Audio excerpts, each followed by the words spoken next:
Hello everyone, welcome back to my channel. Start करते हैं story का next episode. Next morning Mumbai. Ishani पूरी रात सो नहीं पाई थी। राजीव मेहरा का लेटर उसके बेड साइड टेबल पर पड़ा था।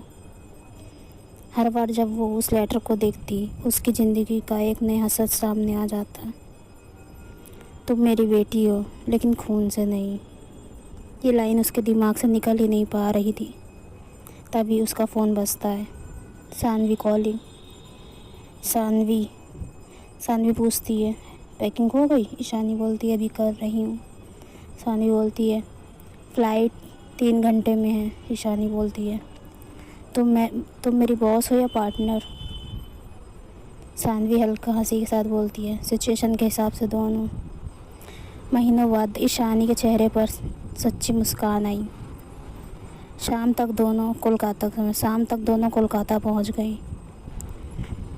पुरानी इमारतें, ट्रेन की घंटियां और बारिश से भीगी सड़कें, शहर का अपना ही जादू था।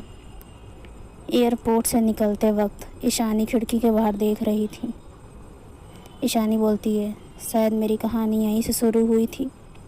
सानवी उसकी तरफ देखती है। शानवी बोलती है, तो आज हम उस कहानी का पहला पेज खोलेंगे। पुराना एड्रेस। लेटर में जो एड्रेस लिखा था, दोनों वहाँ पहुँचती हैं। एक पुराना बंगलो, समय के साथ थोड़ा टूट चुका था, लेकिन अब भी शान से खड़ा था। गेट पर एक एल्डरली केयरटेकर मिली। केयरटेकर बोलती है, आप लोग किससे मिलना चाहते हैं? ईशानी थोड़ा नर्वस हो जाती है। ईशानी बोलती है, मैं अनन्या रॉय के बारे में जानना चाहती हूँ। केयरटेकर का चेहरा एकदम बदल जाता है। केयरटेकर बोलती है, अनन्या मैडम? कुछ सेकंड तक वो चुप रहता है, फिर धीरे से कहता है, केयरटेकर अंदर आइए। पुरानी तस्वीरें। बंगलो के ड्राइंग रूम में पुरानी फ़ोटोग्राफ्स लगी हुई थीं। ईशानी फ़ोटो के सामने जाकर रुक जाती है। फ़ोटो में एक यंग वुमेन थी। उसकी आंखें, उसकी स्माइल, सब कुछ ईशानी से मिलता जुलता था। ईशानी हल्का सा बोलती है, माँ। उसकी आंखों में आंसू आ जाते हैं। सानवी चुपचाप उसके पास खड़ी रहती है। चौंकने वाला सच, केयरटेकर एक पुराना बॉक्स लेकर आती है। केयरटेकर बोलता है, मैडम ने ये बॉक्स संभाल कर रखा था। बॉक्स के अंदर लेटर और फोटोग्राफ्स थे।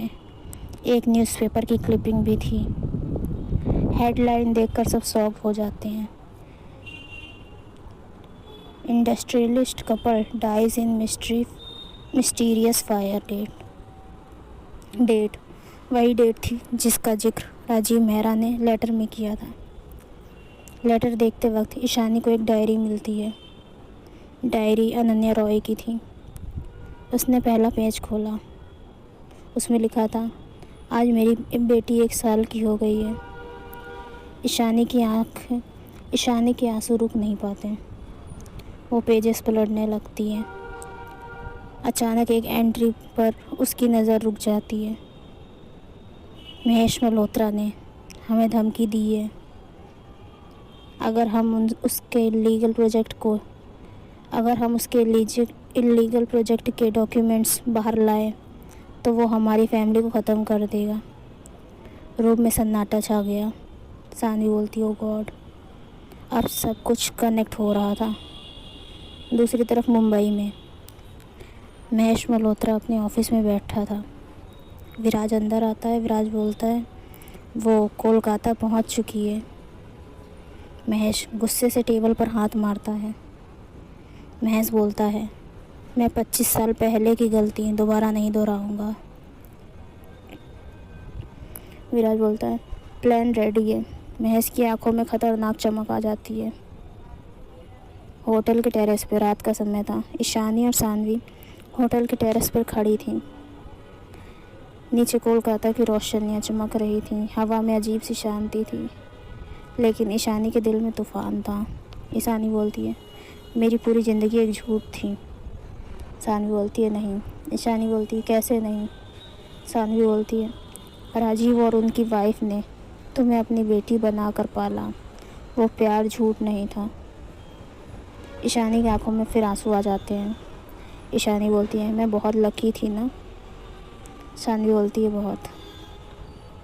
दोनों एक दूसरे को देखकर हल्का सा मुस्कुराती हैं। दिल की बात अधूरी कुछ पल तक खामोश रहती हैं। फिर सानवी धीरे से बोलती है। सानवी बोलती है, ईशानी मुझे तुमसे कुछ कहना है। ईशानी उसकी तरफ मुड़ती है। ईशानी पूछती है, क्या? सानवी कुछ कहने ही वाली होती है, तभी रोहित का अर्जेंट कॉल आ जाता है। रोहित फ़ोन पर बोलता है, मैम आप लोग तुरंत होटल से निकलिए। सानवी बोलती, क्या हुआ? रोहित बोलता है, हमें इन्फॉर्मेशन मिली है, कोई आप दोनों को टारगेट करने वाला है। सानवी का चेहरा सीरियस हो जाता है। उसी वक्त होटल के सामने एक ब्लैक एसयूवी रुकती है। उसमें से कुछ आदमी बाहर निकलते हैं। उसके हाथ में वेपन्स नहीं, लेकिन कम्युनिकेशन डिवाइस थे। लीडर फ़ोन पर बोलता है, टारगेट कंफर्म्ड। ईशानी राय मिल गई।